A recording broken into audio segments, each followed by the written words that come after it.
Hey Washington Fish Questers, Blake here. I'm on the side of the road here at Seabeck. It's the last day crabbing's open. So let me introduce you to my new boat. I have sold the Lund after 10 years. It was a great boat, but it got really, really leaky. I also sold my Sun Tender, I think it was called, which is a little 9.5 foot boat. And so I picked this guy up on Craigslist for, I don't know what it was, like $100, 150 maybe. And it's a true Northwest classic. It's a Livingston. It's a 7-foot Livingston. When I was a teenager and into my early 20s, I had a 8 or 9 footer that my buddy Brandon and I just took all over the place and just had a blast in. So it's amazing, these Livingston boats. They're very, very stable for their size. So this is 7'4", so, you know, a little taller than Shaq, but not quite as tall as Yao Ming. So the crabbing might stink, but don't touch that dial, friends, because I'm going to have some crab cams. You know, we'll have a good time out there. I'm going to be mainly testing out this boat, though, just to see how it handles. Going to be using rings today. Longtime viewers of the channel know I really do like a nice crab ring. The underwater footage I've taken has shown that, kind of like the larger Dungeness, to my surprise, they show up kind of early. Like, I'm finding them like somewhere between 16 and 20 minutes is when they tend to enter the rings, and they will wander off. You know, they'll get a chunk of the food and just go. So I will be pulling these very quick. All right, away we go. Yeah. God, the stability of these boats is just crazy. You know, it's, let's see here. So I'm not too proud to say I'm a little north of 200 pounds right now. I bet with the battery and all the gear, we're probably looking at about 275 as far as the amount of weight on this. Oh, and the motor too. I'm going to say 280, 285 on a 350 pound capacity boat. So I can reach all the way down here. I'm a good 7 inches above the water on either side. It's just wild how, whoop. Well, I assure you the boat's more stable than the camera mount. Let's see, with my old boat I learned a trick. So right now it's going at full speed, and I think it's gonna work even better on this. Yep. So it's just the motor's straight behind me. So if I like lean into starboard, it'll go to the right. If I lean into port, it'll go to the left, you know? So, because it's so small, you know, you can just lean, or you can use the oars or rudder.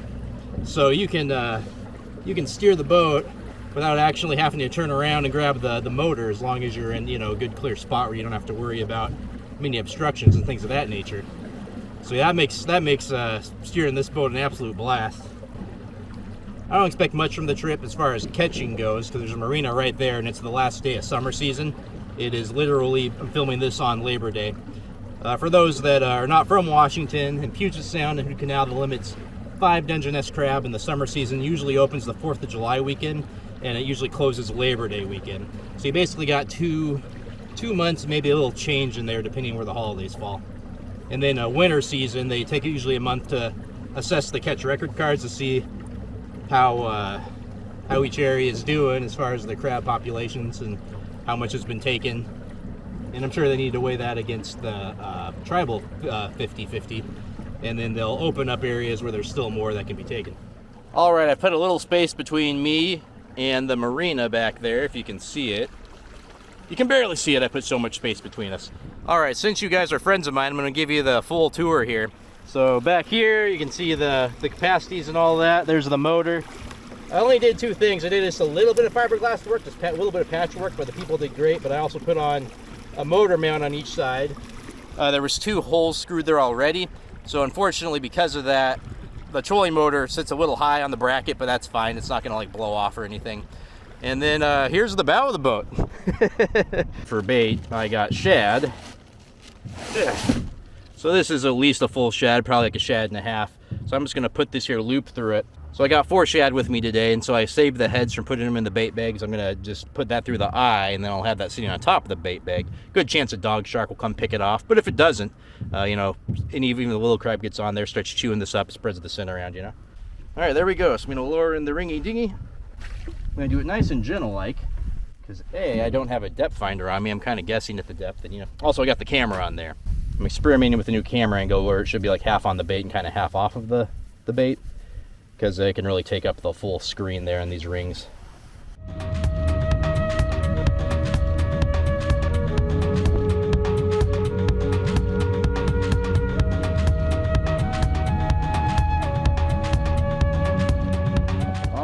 right, there it is behind me there.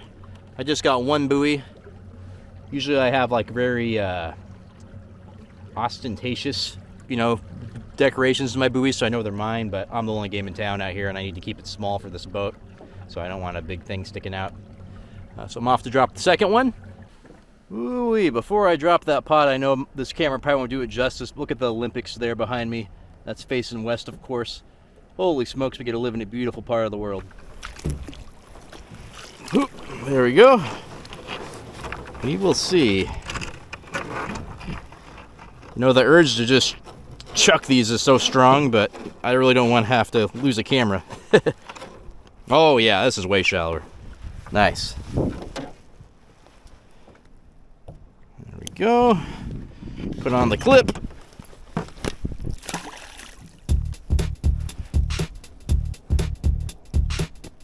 There you have it.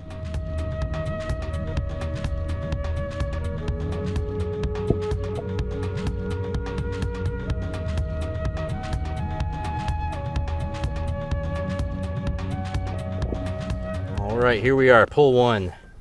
I would be surprised if there was anything in the ring, but you never know.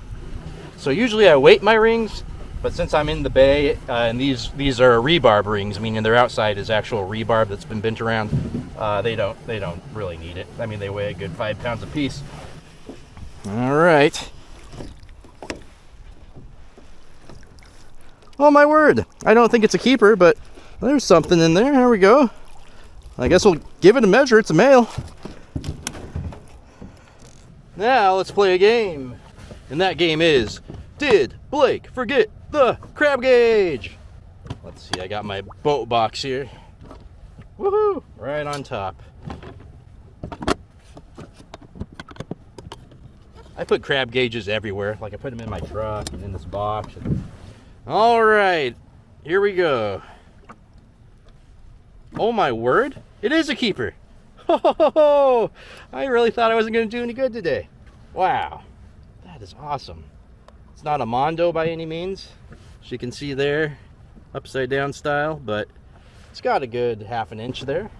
It's probably like 6 3/4, and as a reminder, in Washington State, in Puget Sound or Hood Canal, they got to be 6 1/4 across the shell unless you're on the coast, in which case they can only be 6. But out here at 6 1/4, but this one makes it. Oh, I'm so thrilled. I thought I was going to get scalped. Oh, just remember, before I get that ring back down, I need to mark my card. The ring's right here in case you're watching, Warden.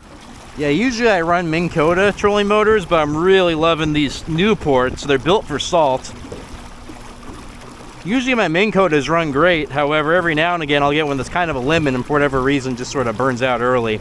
The last one I had, it lasted for years, like 5-6 years, so props to Minn Kota, but so far I'm really enjoying this Newport. For 46 pounds of thrust, I feel like I'm getting some like extra poundage in there, you know? Probably because it's pushing a 7-foot boat, now I think about that, but yeah, look at that, it's motoring.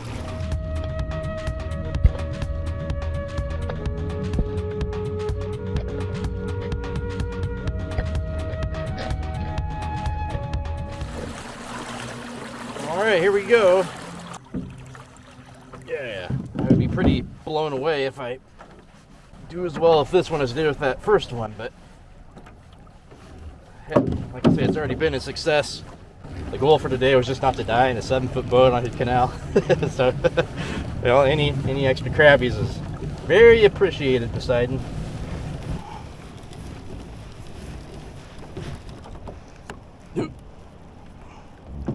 Oh, this is a shelf. There's a bunch of kelp, and a bunch of smaller crab. Red rock crab. This one's probably close to legal, but I don't keep red rock unless they're just a Mondo, you know. It is funny when you get one of anything, you know, because like I said, I wasn't expecting nothing. I just wanted to test the boat, but now I'm like, oh, if only I could get 2 more, you know.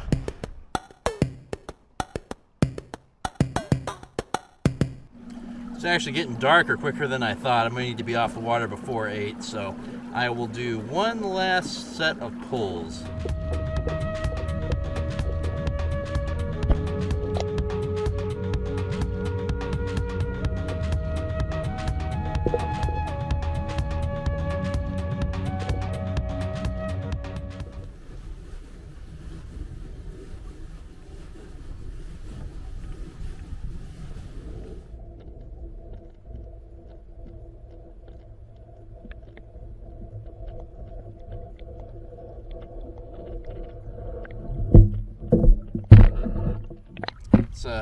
Pacific Graceful show.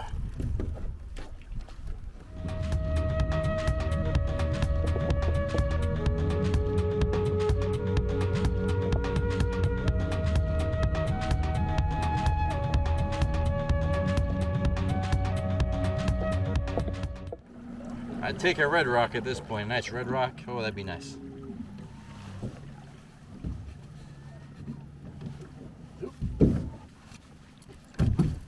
Don't lose that.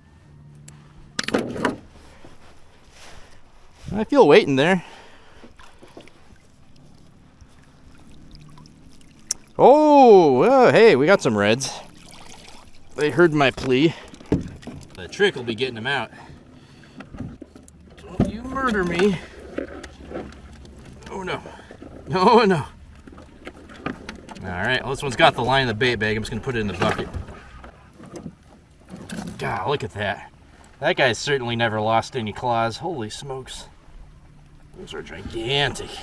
And that's what you need on a red to make it remotely worth it, is those gigantic claws.